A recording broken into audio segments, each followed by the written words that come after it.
벚꽃 야담 방문해주셔서 감사합니다. 구독, 좋아요, 알림 설정은 여러분의 사랑입니다. 벚꽃 야담 이야기 시작하겠습니다. 조선 어느 깊은 산속에서 검객들한테 쫓기는 여인이 있었습니다. 그 여인은 검살단에 속해 있던 여하추라는 검객이었으나 동료들의 배신으로 벼랑 끝에 서게 되었답니다. 더 이상 피할 곳 없는 절벽에서 여하추는 여러 명의 검객과 싸우다 그만 칼에 찔려 절벽으로 떨어지고 말았죠. 검객들은 절벽을 따라 여하추를 찾았지만 어떤 흔적도 찾지 못했습니다. 검객들은 칼에 베이고 높은 절벽에서 떨어졌다면 분명 죽었다고 생각을 하고는 그곳을 떠났죠. 한편 바다에 떨어진 여하추를 보고 도와준 사람이 있었으니 그 고을에 늙으신 어머니를 모시고 사는 꺽대라는 사내였습니다. 꺽대의 얼굴에는 칼로 베인 상처가 있어 그 마을 사람들은 인상이 무서워 누구도 꺽대와 말하는 것조차 두려워했답니다. 허나 꺽대의 얼굴은 험악했지만 심성은 아주 착했죠. 꺽대는 산에서 사냥을 하거나 나무를 했으며 때로는 바닷속에서 물질을 하며 생계를 유지하고 있었습니다. 그러던 어느 날 꺽대가 바다에서 물질을 하고 있었는데 저 멀리 절벽 위에 여러 명의 검객들이 한 여인을 향해 칼부림을 하고 있었답니다. 여인은 필사적으로 모든 칼을 막아내고 있었지만 역부족이었던 거죠.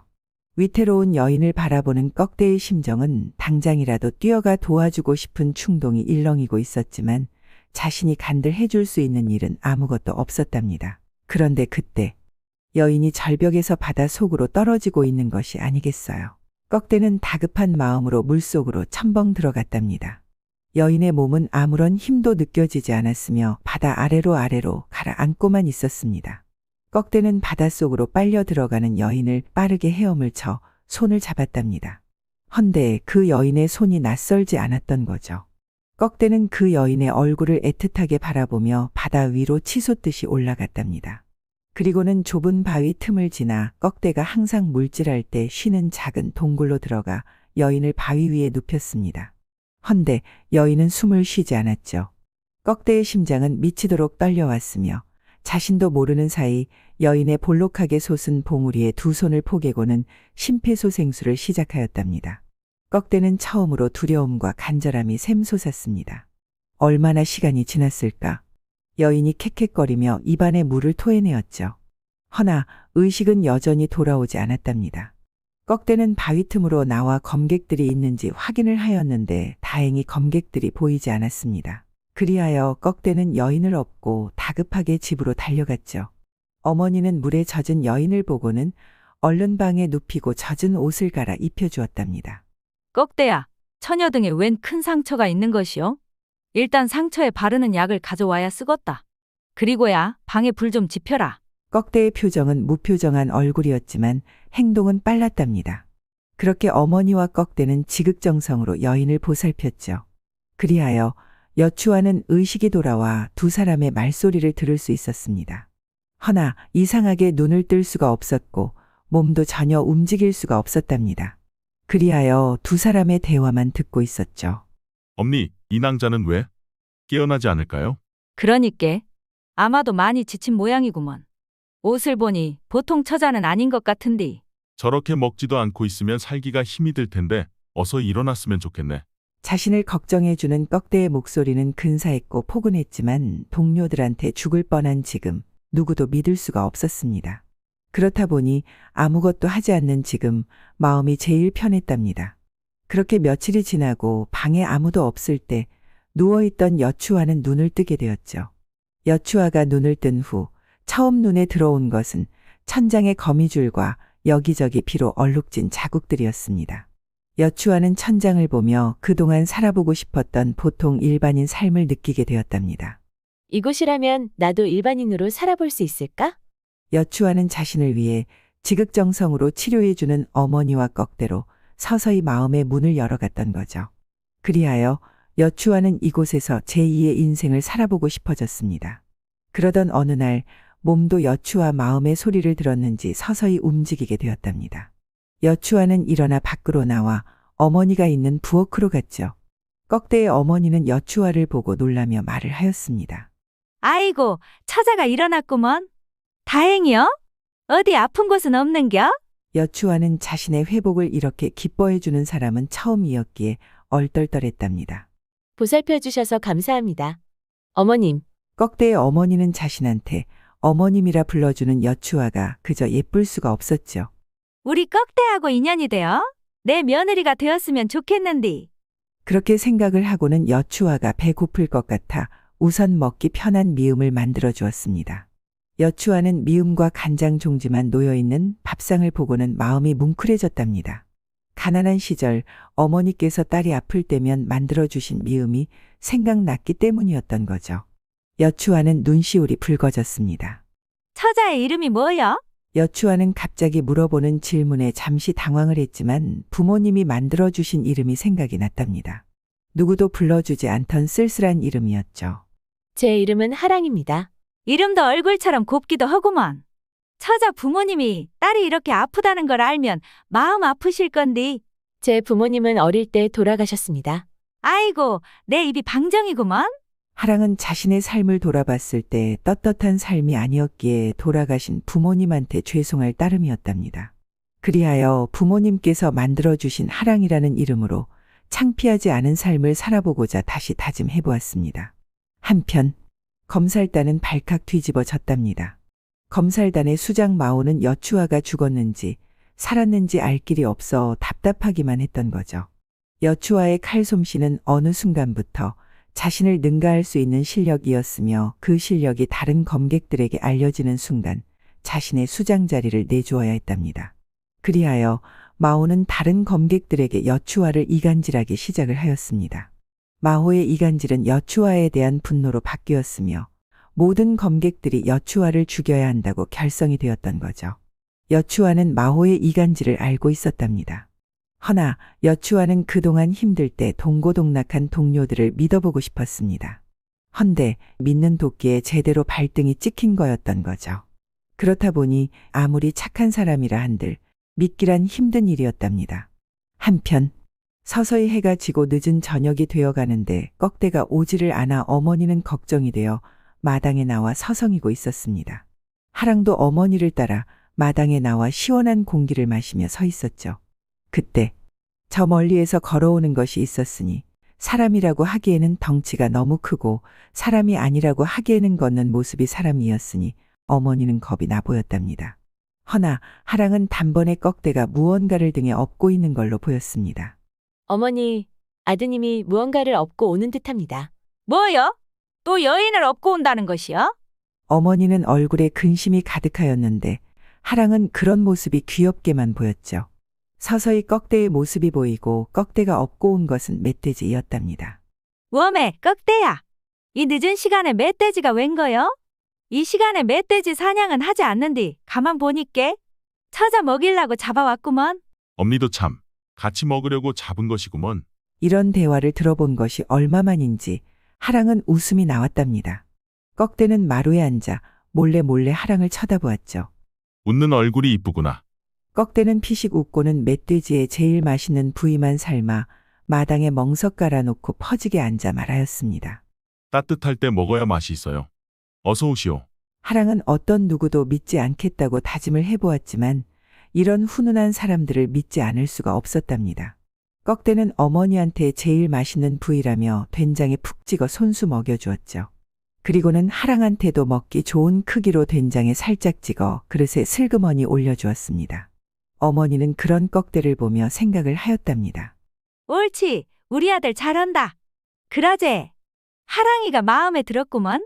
어머니의 눈에는 서로 좋아하는 마음이 있어 보였죠. 그렇게 세 사람은 웃음꽃을 피우며 행복한 시간을 보냈습니다. 다음 날 아침, 하랑은 꺽대와 갈 데가 있다며 길을 나섰답니다. 하랑은 쓰개치마로 얼굴을 가리며 길을 걸었죠. 그런데 그때 하랑은 저 멀리에서 자신을 찾는 검객 무리들을 보게 되었습니다. 하랑은 꺽대한테 팔짱을 끼우며 말을 하였답니다. 그냥 이렇게 잠시 걸어주세요. 자세한 것은 다음에 말씀드리겠습니다. 꺽대는 하랑이 초조해하는 모습을 보고는 팔짱 낀 팔을 뺐답니다. 순간 하랑은 당황하며 꺽대를 바라보았죠. 헌데 이것이 웬일이랍니까? 꺽대는 하랑의 어깨를 감싸며 자신의 옆구리에 끌어당겨 안았고 검객이 두 사람을 바라보았을 때는 이렇게 말을 하였습니다.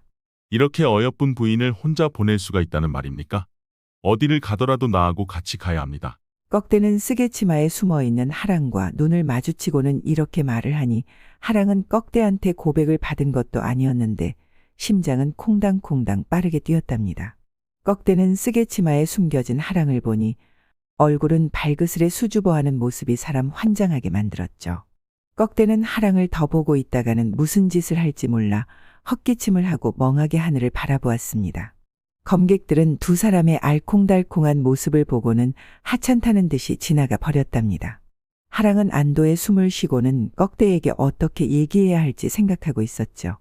헌데 꺽대가 먼저 말을 하였습니다. 하랑낭자에게 말 못하는 사연이 있는 듯한데 꼭 말을 하지 않아도 괜찮습니다. 누구나 사연 한 가지는 가지고 있지 않겠습니까? 다음에 얘기하고 싶어지면 그때 말해 주시오. 그나저나 우리 어디로 가는 겁니까? 그렇게 꺽대는 하랑을 배려해 주었고 하랑은 그런 꺽대가 자꾸만 좋아졌죠. 궁금하셔도 잠시만 참으세요. 꺽대는 하랑이가 간질나게 말장난을 해오니 그저 귀엽게만 보였답니다. 꺽대는 순간 자신이 너무 웃고 있다는 생각이 들어 입을 다물었지만 소용이 없었습니다. 내가 하랑을 보면 이 연모하는 마음을 숨길 수가 없구나. 어찌해야 하나? 꺽대는 옆에 웃고 있는 하랑을 보고는 더 이상 망설일 이유가 없어 보였죠. 하랑낭자, 저와 혼인해 주시겠소? 내 마음을 더 이상 숨길 수 없을 것 같소. 하랑은 꺽대한테 고백을 받으니 가슴이 벅차왔고 눈에서는 기쁨의 눈물이 나왔답니다. 꺽대와 평범한 삶을 살 생각을 하니 꿈만 같았던 거죠. 한편으로는 자신으로 인해 위험해질 수도 있다는 생각을 하니 도저히 입이 떨어지지 않았습니다. 제가 누구인지, 어디에서 왔는지, 무엇을 했던 사람인지도 모르시면서 저와 함께 하셔도 괜찮다는 말씀이십니까? 하랑과 함께 할 수 있다면 무엇이든 다 견딜 수 있습니다. 하랑의 눈에서는 닭똥 같은 눈물이 또르륵 흘러내려왔죠.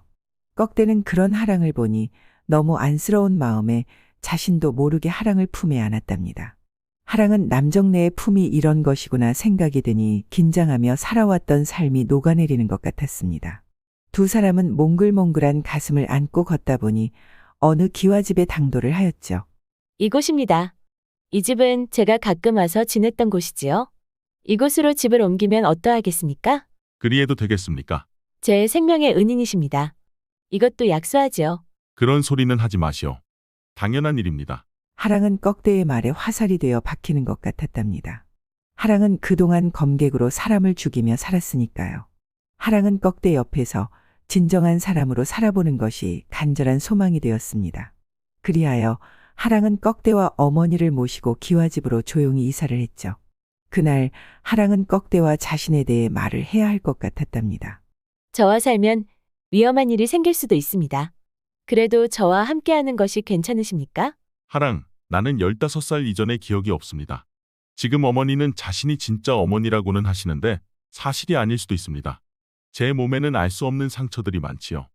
15살 아이가 어떤 삶을 살았으면 온몸에 상처가 많을까요? 제가 이런 말을 하는 것은 지나간 삶보다는 앞으로 살아낼 삶이 중요하다는 것을 말해주고 싶었어. 지금까지의 삶은 숨만 쉬면서 산다는 느낌이었는데 하랑과 함께하는 지금은 살아보고 싶어졌답니다. 그러니 하루를 살아도 하랑과 함께라면 전 좋습니다. 하랑은 그렇게 말해주는 꺽대가 너무 좋았답니다. 두 사람은 누가 먼저라 할 것도 없이 서로를 안고 촉촉한 입술을 찾아 입맞춤을 하였죠. 그렇게 이사가 정리가 되었으며 꺽대와 하랑은 어머니 앞에서 소소한 혼례식을 올렸답니다. 늦은 저녁에 혼례식은 끝이 났고 어머니는 흐뭇하게 웃으며 말을 하였습니다. 왜 이리 잠이 쏟아지는지 모르겠다. 나는 베개에 머리만 갖다 대도 그냥 골아 떨어진단께. 모든 사람들은 일찍 잠이 들었으며 꺽대는 하랑과 밤새 함께 할 일을 생각하니 목이 말랐답니다. 그리하여 방에 마주 앉아 술을 주거니 받거니 하였죠. 두 사람은 눈으로 서로를 바라보며 눈에 대화를 하고 있었고 꺽대의 눈빛은 점점 사냥감을 노리는 늑대가 되어 하랑의 옷고름을 풀고는 거칠게 올라탔답니다. 하랑과 꺽대는 처음 느껴보는 모든 것에 집중을 하였으며 하랑이 꺽대에 매달려 전율을 느끼는 순간 꺽대의 몸은 희열로 가득 찼답니다. 그렇게 두 사람은 긴 밤이 영원할 것 같이 힘차게 살벌한 첫날 밤을 보냈습니다. 그렇게 두 사람은 행복에 빠져 아들을 낳았고 행복은 2배가 되어 살고 있었죠. 헌데 이 두 사람을 지켜보고 있는 사람이 있었으니 그 사람은 그 고을에 사는 뺑덕어멈이었답니다.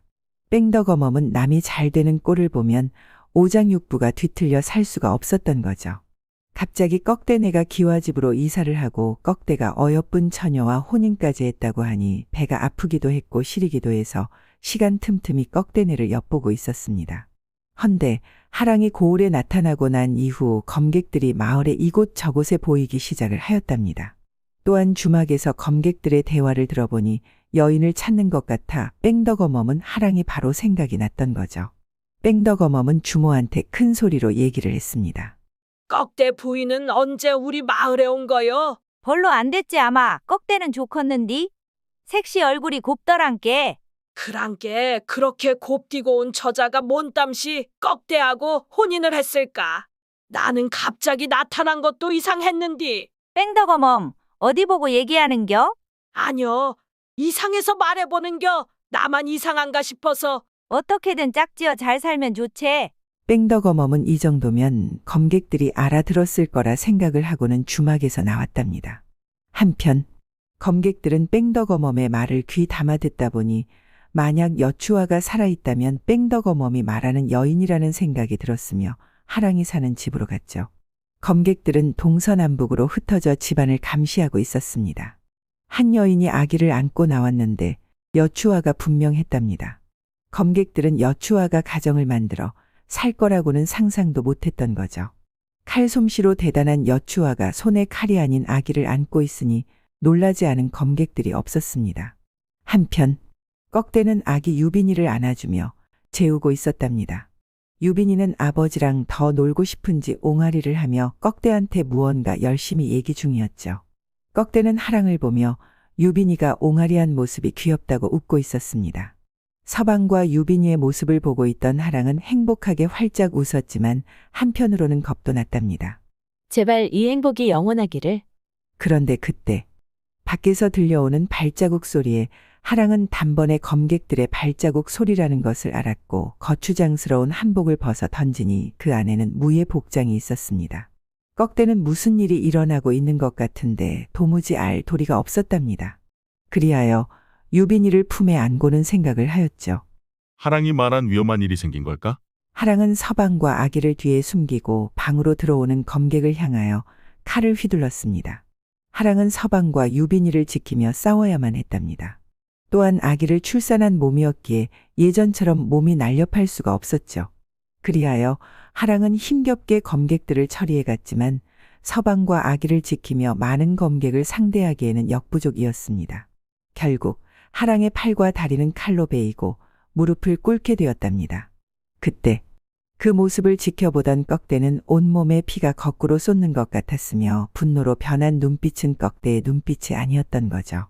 꺽대는 아기를 하랑한테 안겨주고는 하랑의 칼을 빼들었습니다. 하랑은 울부짖었죠. 서방님 아니되옵니다. 저만 없어지면 됩니다. 제발 서방님은 유빈이와 살아주세요. 꺽대의 뒤에서 울고 있는 하랑의 목소리는 들렸지만 서방으로서 아비로서 그들이 용서가 되지 않았답니다. 꺽대는 싸우기 위한 자세를 잡았는데 울고 있던 하랑은 놀라지 않을 수가 없었던 거죠. 서방의 칼 잡는 모습은 검출권에 받던 그 자세였으니까요. 검출권을 구사할 수 있는 사람은 단 한 명 검신 랑호였답니다. 칼싸움은 시작이 되었으며 검객들은 가을에 낙엽 떨어지듯이 우수수 쓰러지고 있었습니다. 검신 랑호의 칼솜씨는 스승님까지도 이겨내지 못하는 괴력의 힘을 가지고 있었답니다. 그렇게 랑호는 미래의 수장감이라 칭송을 받았으며 그 누구도 의심하는 이가 없었죠. 헌데 어느 날 랑호가 행방불명이 되었고 하랑은 랑호를 찾았지만 어디에도 흔적을 찾을 수가 없었답니다.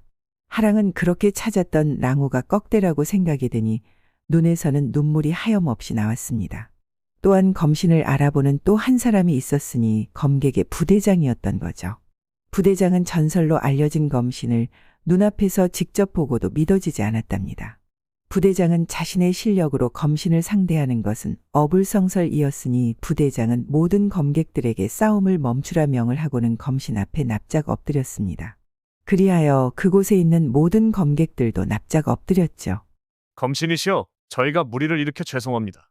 부디 저희를 부하로 받아 주시옵소서. 검객들은 지금의 대장인 마오를 수장으로는 부족하다고 생각하고 있었답니다.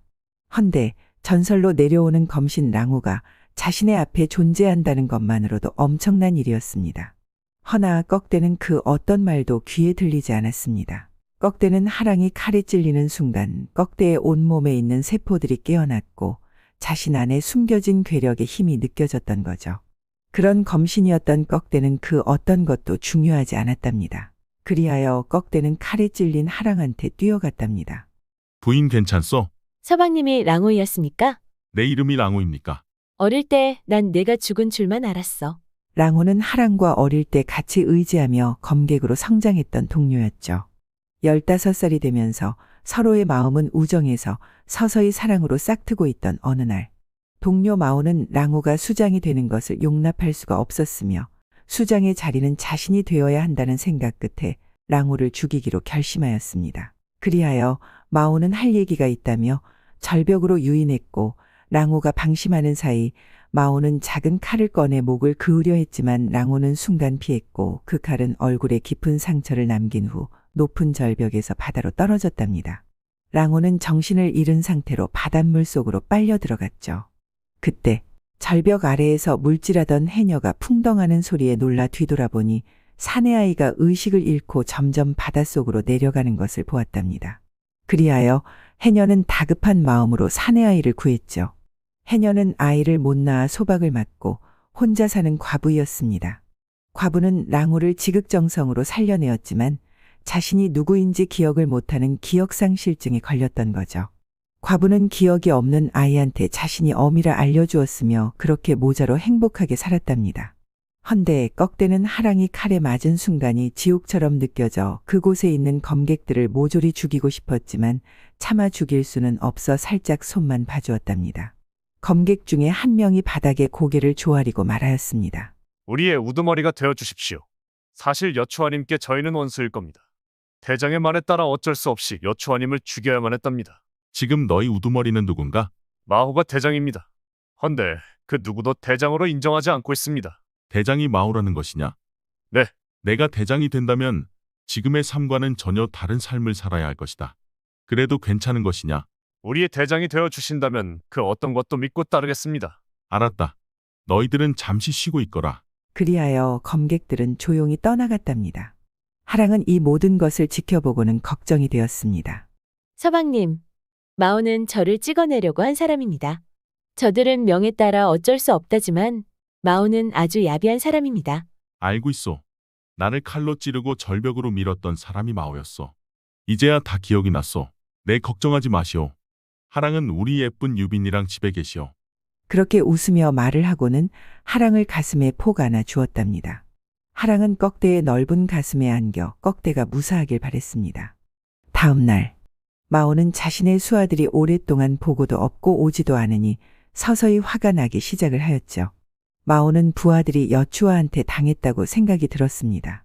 그리하여 언제 닥쳐올지 모를 여추아를 경계하며 기다리고 있었답니다.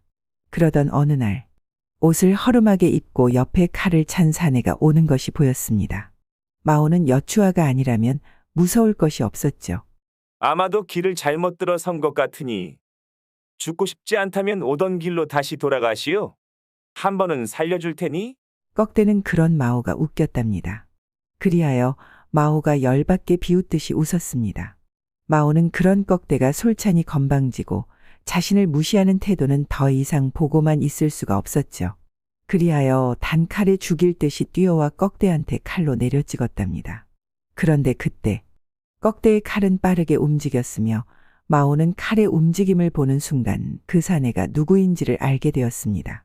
허나 너무 늦은 뒤였죠. 마오의 칼은 땅바닥으로 떨어졌는데 칼만 떨어진 것이 아니었답니다. 마오의 손도 칼을 잡은 그대로 같이 떨어졌던 거죠.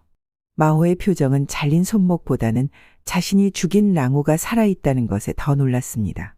마오 너를 인정할 사람은 아무도 없다. 그러니 죽고 싶지 않다면 더 이상 내 눈에 보이지 말아야 할 것이다.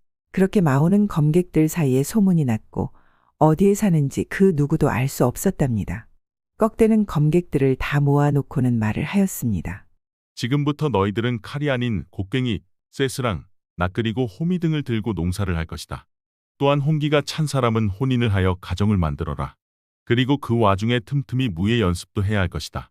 우리 모임은 일정한 기간에 만나 함께 할 일이 있다면 같이 할 것이니 이런 삶이 싫다면 지금 떠나도 좋다. 검객들은 검객의 삶은 외로운 길이라 생각을 했으며 혼인은 꿈도 꾸지 않고 있었는데 꺽대 대장은 가능하다고 하니 다들 무조건 믿어보고 싶었답니다. 그리하여 검객들은 혼인을 하고 농사를 지으며 살았습니다. 그리고는 마을에 악독한 양반이나 왈패들이 있으면 함께 모여 처단을 하였죠. 또한 늙어서 농사를 짓기 어려운 노인들이 있다면 비밀리에 함께 농사에 도움을 주었답니다. 그렇게 세월이 흐르고 마을 사람들은 우리 마을에 우렁각 씨가 살고 있다며 감사한 마음으로 행복하게 살았다는 벚꽃 야담 이야기였습니다. 배신에 관련하여 사자성어도 많고 의미도 다양합니다. 그 중에 결리망이는 이익을 보면 의리를 저버린다는 뜻이죠. 장자 삼목편에 나오는 말로써 눈앞의 이익에 사로잡혀 자신의 처지를 잊어버린 모습을 가리킵니다. 우리네 삶은 어떠했는지 돌아보는 시간을 갖는 것도 좋을 거라 생각해 봅니다. 벚꽃 야담. 구독, 좋아요, 알림 설정 꾹 눌러주세요. 이 영상을 보시는 모든 분들이 벚꽃 야담과 좋은 인연을 맺어 항상 행복이 가득하셨으면 좋겠습니다. 오늘도 행복한 하루 보내세요.